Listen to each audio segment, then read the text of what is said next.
Morning friends, कैसे हैं आप सब।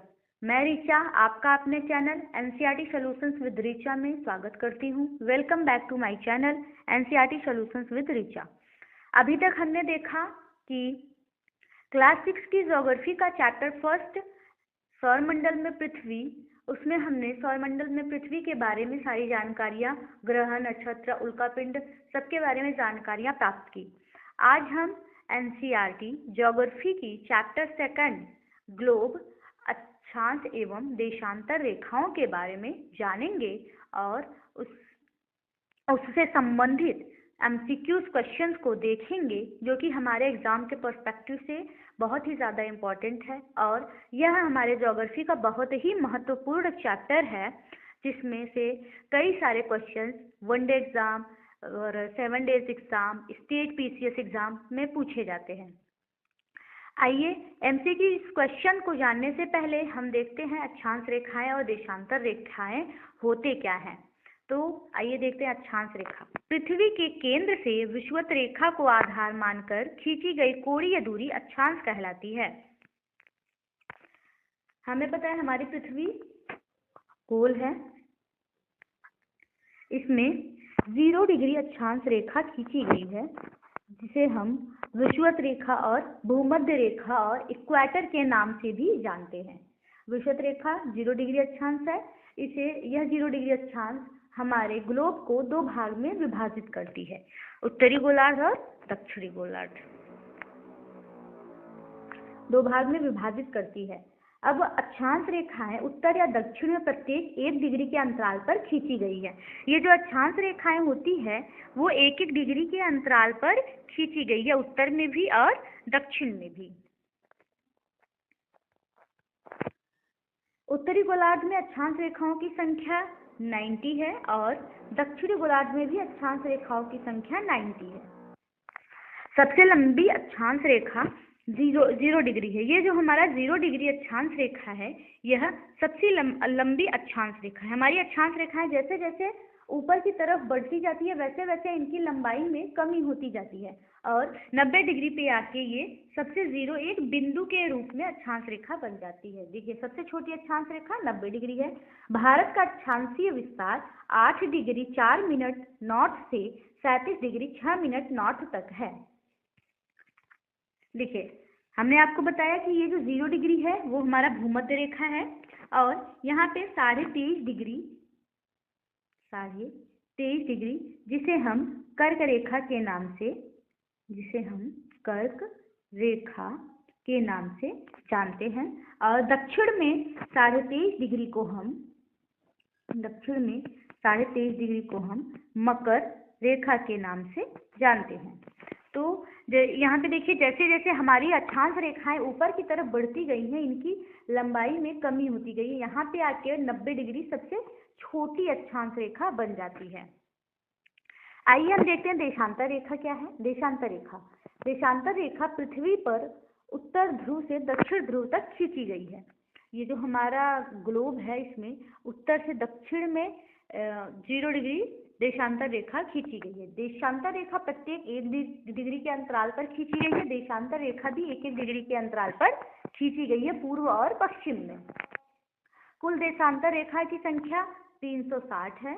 हमने अपनी सुविधा के लिए लंदन के ग्रीनविच को 0 डिग्री मान लिया है। इसके पूर्व में जितनी रेखाएं हैं उन्हें पूर्वी देशांतर तथा इसके पश्चिम की रेखाओं को पश्चिमी देशांतर कहते हैं। 0 डिग्री देशांतर को प्रधान याम्योत्तर या प्रधान मध्याह्न रेखा भी कहते हैं।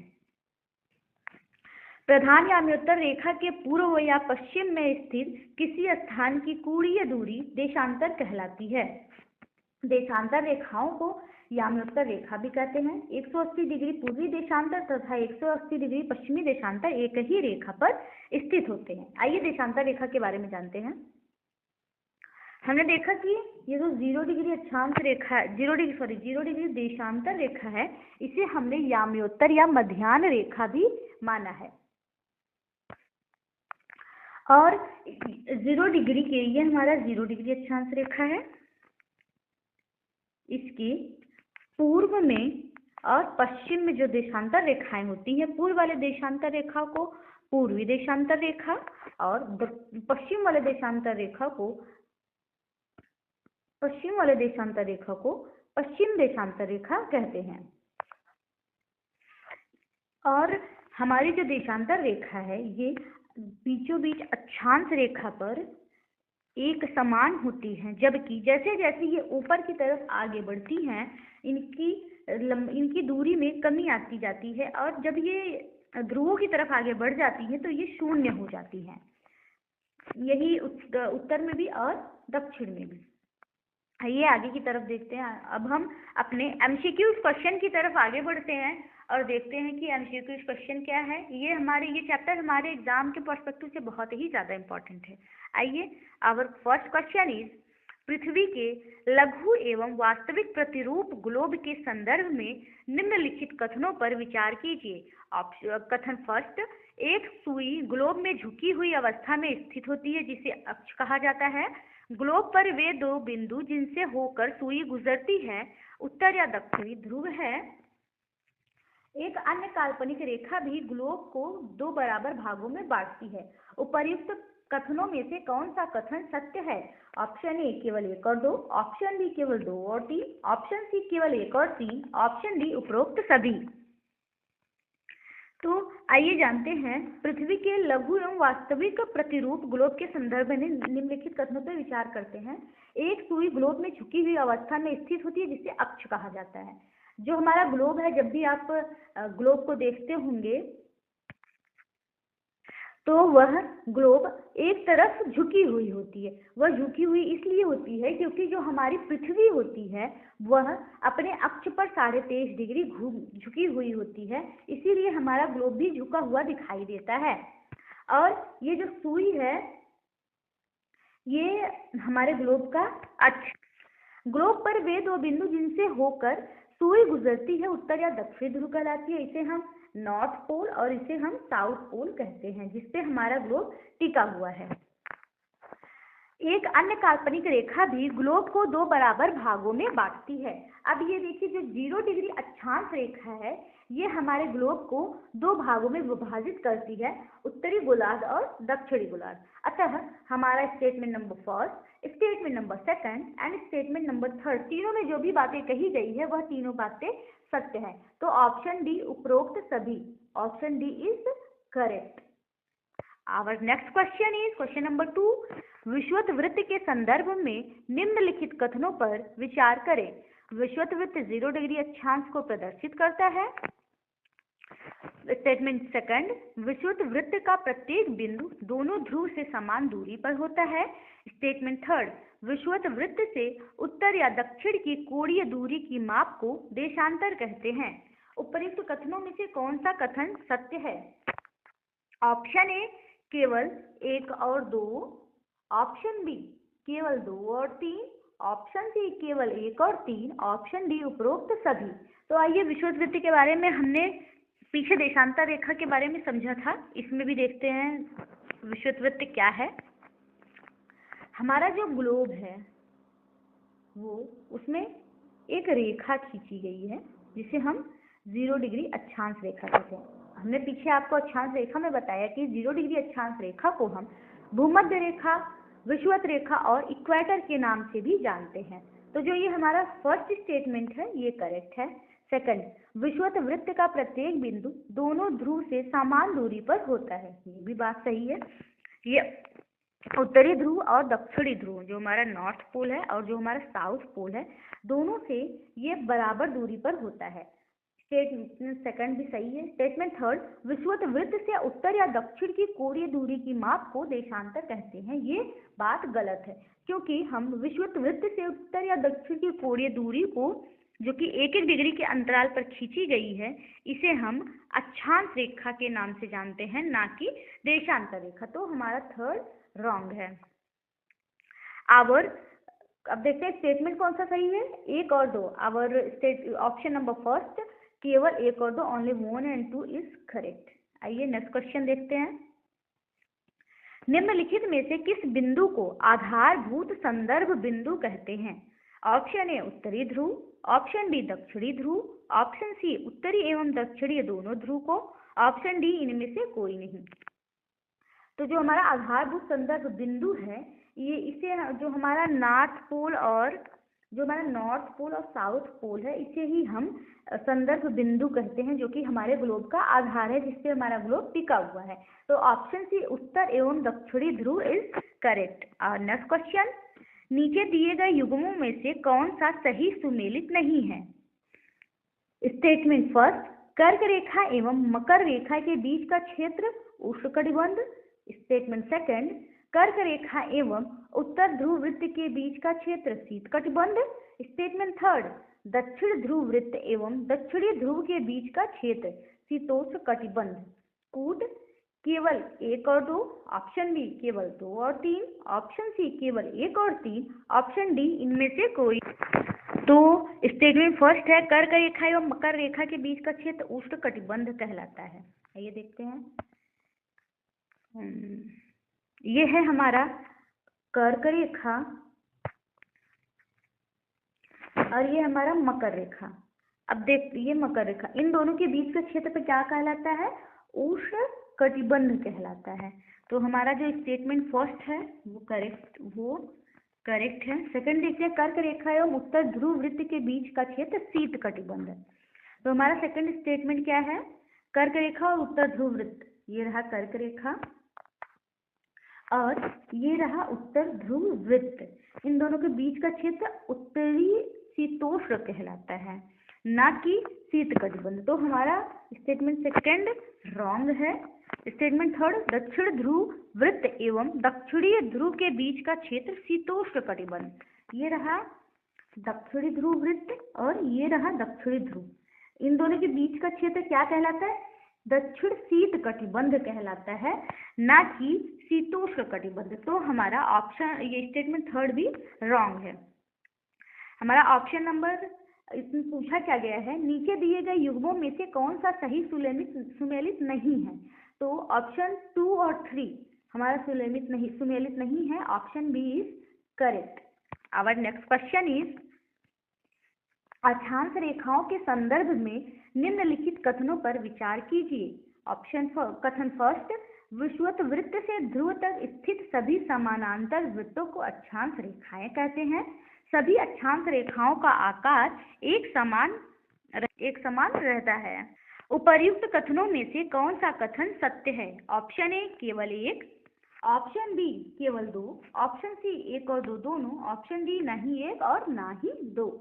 आइए देखते हैं, विषुवत वृत्त से ध्रुव तक स्थित सभी समानांतर वृत्तों को अक्षांश रेखाएं कहते हैं। ये सही है। ये जो हमारा विषुवत वृत्त होता है, इससे 1-1 डिग्री पर जितनी भी रेखाएं खींची गई है उसे हम अक्षांश रेखाएं कहते हैं। स्टेटमेंट सेकंड क्या कहता है? सभी अक्षांश रेखाओं का आकार एक समान रहता है। ऐसा नहीं है, हमारा जो अक्षांश रेखा 0 डिग्री अक्षांश रेखा है, यह रेखा सबसे बड़ी है। अब जैसे जैसे हम ऊपर की तरफ, यहाँ पे देखिए इस फिगर में बताया गया है, जैसे जैसे हम ऊपर की तरफ आगे बढ़ते हैं, हमारे अक्षांश रेखाओं की दूरी, लंबाई कम होती जाती है और देखिए 90 डिग्री पे ये एक शून्य हो गया है। तो हमारा ऑप्शन, ये स्टेटमेंट सेकंड रॉन्ग है। Statement second wrong, statement first correct. तो ऊपरित कथनों में से कौन सा कथन सत्य है? ऑप्शन ए केवल 1 सही है।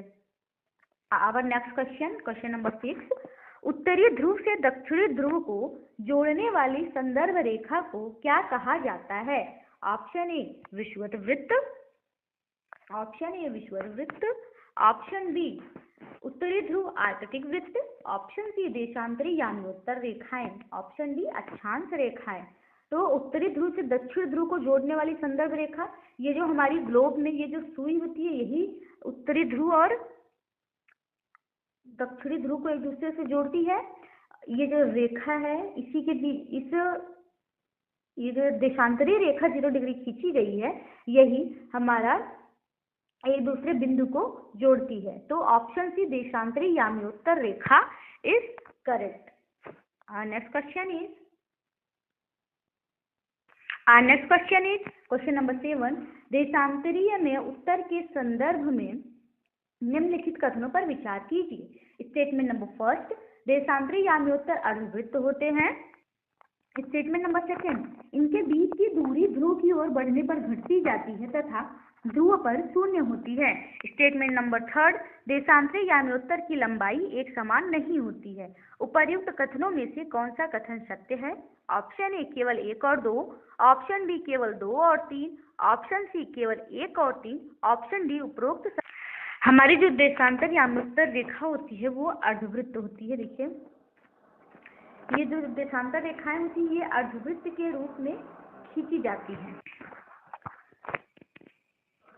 First statement is correct. Second statement क्या? सेकंड स्टेटमेंट कहता है इनके बीच की दूरी ध्रुव की ओर बढ़ने पर घटती जाती है तथा ध्रुव पर शून्य हो जाती है। अब यहाँ पे अभी हमने देखा कि जो इनकी बीच में दूरी होती है वो तो समान होती है, लेकिन जैसे जैसे ये ऊपर की तरफ बढ़ती है इनके बीच की दूरी घटती जाती है और ध्रुव पर एकदम शून्य हो जाती है। जैसा कि यहाँ पर आप देख सकते हैं कि ये एक दूसरे से मिल गई है और यहाँ पे एकदम शून्य हो गई है। हमारा सेकंड स्टेटमेंट भी करेक्ट है।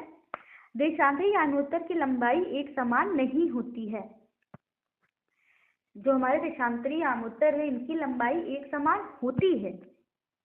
इनकी लंबाई हमेशा एक समान होती है। 1 डिग्री का मतलब 111 किलोमीटर। तो हमारा ऑप्शन नंबर थर्ड वाला गलत है। तो हमारा ऑप्शन नंबर फर्स्ट केवल 1 और 2 ये सही है। Option number A is correct. और नेक्स्ट क्वेश्चन इज, किस स्थान का मानक समय निर्धारित करने का आधार होता है? जैसा कि पीछे हमने पढ़ा, जो हमारा 0 डिग्री देशांतर रेखा है इसे हम मानक समय मानते हैं। तो हम पहले पढ़ चुके हैं कि अक्षांश रेखाओं का तो नहीं, लेकिन जो देशांतरी रेखाएं होती है उनके बीच की जो ये दूरी होती है वो क्या होती है? समान होती है। इसलिए इन्हें सिर्फ संख्याओं में व्यक्त करना कठिन होता है। तब यहाँ सभी देशों ने मिलकर एक निर्णय लिया कि ग्रीनविच वाली जो रेखा है इसको 0 डिग्री याम्योत्तर रेखा माना गया और इसी को ध्यान में रखते हुए पूर्व या पश्चिम में समय की गणना करते हैं। तो हमारा ऑप्शन नंबर डी प्रमुख याम्योत्तर सही है। आइए नेक्स्ट क्वेश्चन देखते हैं। नीचे दिए गए कथन एवं कारणों पर विचार करें। कथन ए, ग्रीनविच से पूर्व के स्थानों का समय ग्रीनविच समय से आगे होता है तथा पश्चिम के स्थानों का समय पीछे होता है। कारण, रीजन, पृथ्वी अपने काल्पनिक अक्ष पर पूर्व से पश्चिम की ओर घूमती है। नीचे दिए गए कूट का प्रयोग करके सही उत्तर का चयन करें। ऑप्शन ए और आर दोनों सही है। आर ए की सही व्याख्या करता है। ऑप्शन बी, ए और आर दोनों सही है, आर ए की सही व्याख्या नहीं करता है। ऑप्शन सी, ए सही है परंतु आर गलत है। ऑप्शन डी, ए गलत है परंतु आर सही है। तो जो हमारा ग्रीनविच से पूर्व के स्थानों का जो हमारा ये ग्रीनविच है, जैसा कि अभी हमने पीछे समझा, यहीं से हम समय का निर्धारण करते हैं।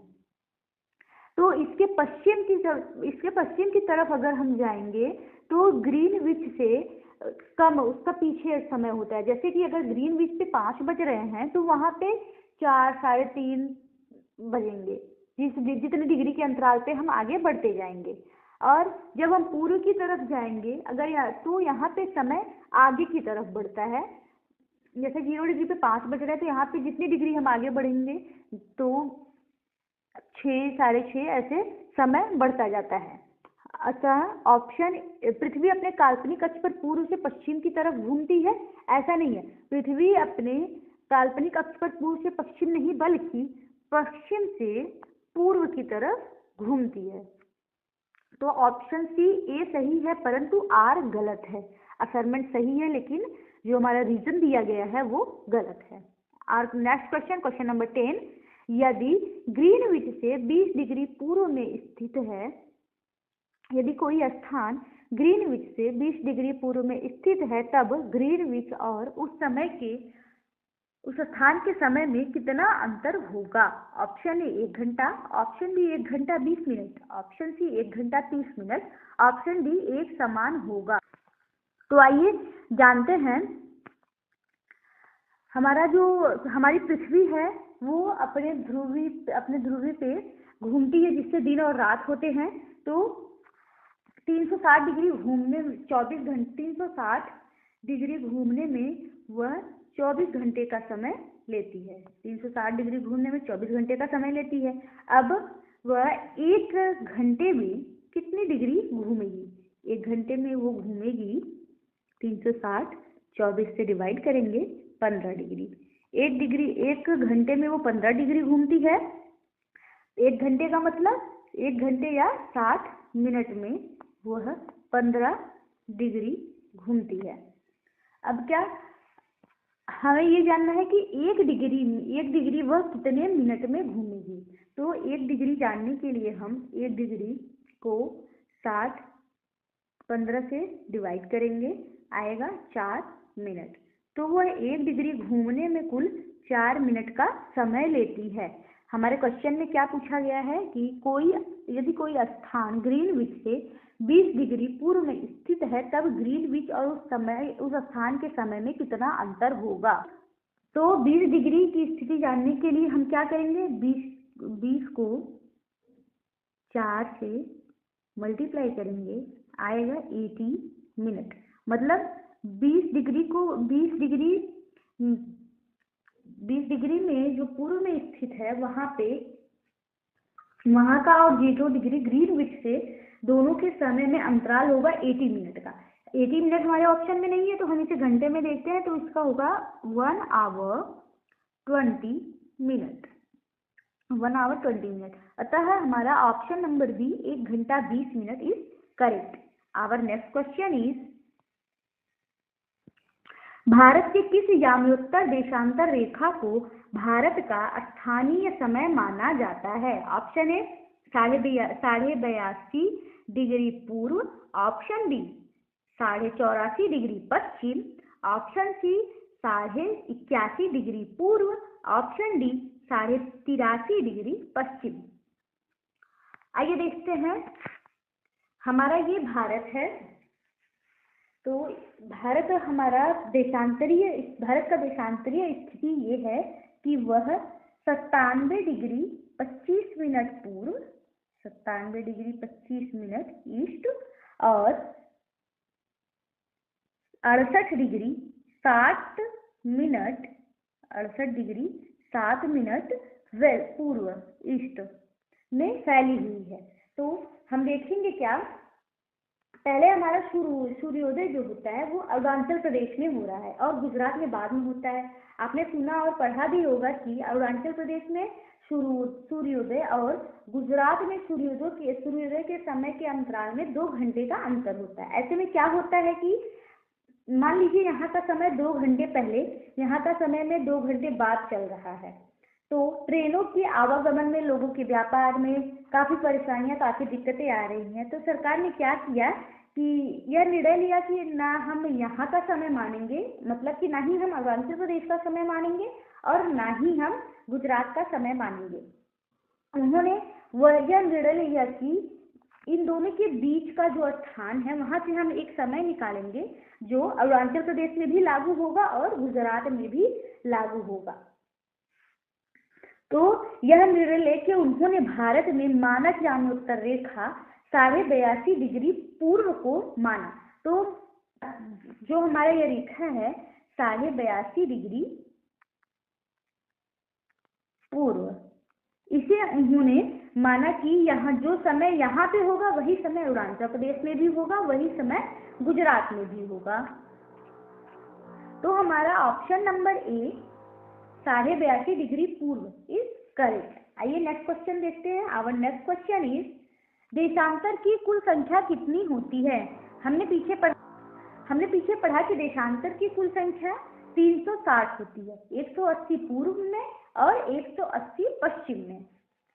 नेक्स्ट क्वेश्चन इज, भूमध्य रेखा, कर्क रेखा और मकर रेखा तीनों निम्न में से किस एक महाद्वीप से होकर गुजरती है? ऑप्शन ए अफ्रीका महाद्वीप, ऑप्शन बी एशिया महाद्वीप, ऑप्शन सी उत्तरी अमेरिका, ऑप्शन डी दक्षिण अमेरिका। तो हम जब 2D के नक्शे में देखेंगे, अपना वर्ल्ड मैप लेंगे तो उसमें हम देखेंगे जो हमारी ये तीनों रेखाएं हैं वह अफ्रीका महाद्वीप से होकर गुजरती हैं। Option A is correct, Africa महाद्वीप। और नेक्स्ट क्वेश्चन इज, भूमध्य रेखा निम्न में से किस देश से होकर नहीं गुजरती है? Option A Kenya, option B Mexico, option C Indonesia, option D Brazil. हमारा जो भूमध्य रेखा है वो कई देशों से होकर गुजरती है, जिसमें केन्या, इंडोनेशिया और ब्राजील ये तीनों शामिल है, परंतु ऑप्शन बी मैक्सिको, इस देश से होकर हमारी भूमध्य रेखा आगे की तरफ नहीं बढ़ती है। तो option B Mexico is correct.